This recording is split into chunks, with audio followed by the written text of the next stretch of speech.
भागवत के महात्म्य में पूर्व में ही कहा गया है, विरक्त वैष्णव विप्र। भागवत विरक्त के वाणी से सुननी चाहिए, मुख से सुननी चाहिए।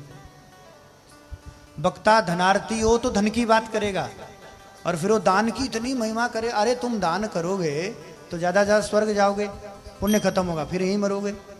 दान से कल्याण किसका हुआ है? दान से पुण्य अर्जित होता है, और ये कर्म ही बंधन का कारण है। बिना ज्ञान के कर्म बंधन क्षीण नहीं होता। अब तुम दान करोगे तो ज्यादा ज्यादा स्वर्ग जाओगे, भैया वैकुंठ तो जाने से रहे, सीधी सी बात है। मुक्त तो होने से रहे। भागवत ज्ञान यज्ञ है, केवल कल्याण की चर्चा है। इसलिए परमहंस सुखदेव जी ने यहां पर विशुद्ध ज्ञान को प्रकट किया है।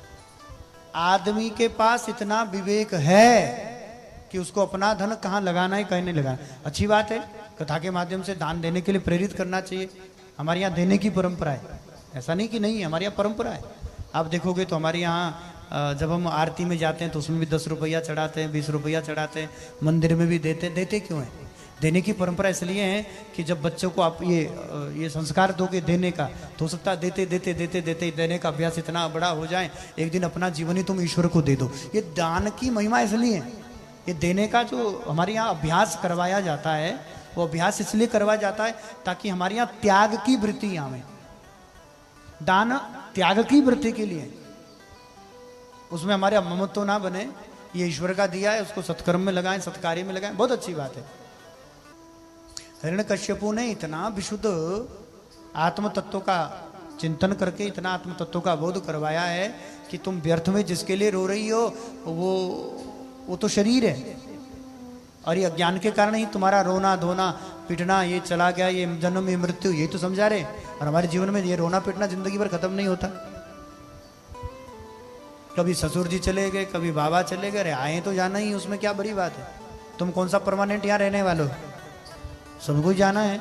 पर यह है कि हम जावें, बेटा इससे पहले अग्निदान कर दें, कोई संत सदगुरु ज्ञान दान कर दे, इसी जन्म में हमारा कल्याण हो जाए। मनुष्य शरीर इसीलिए बनाए।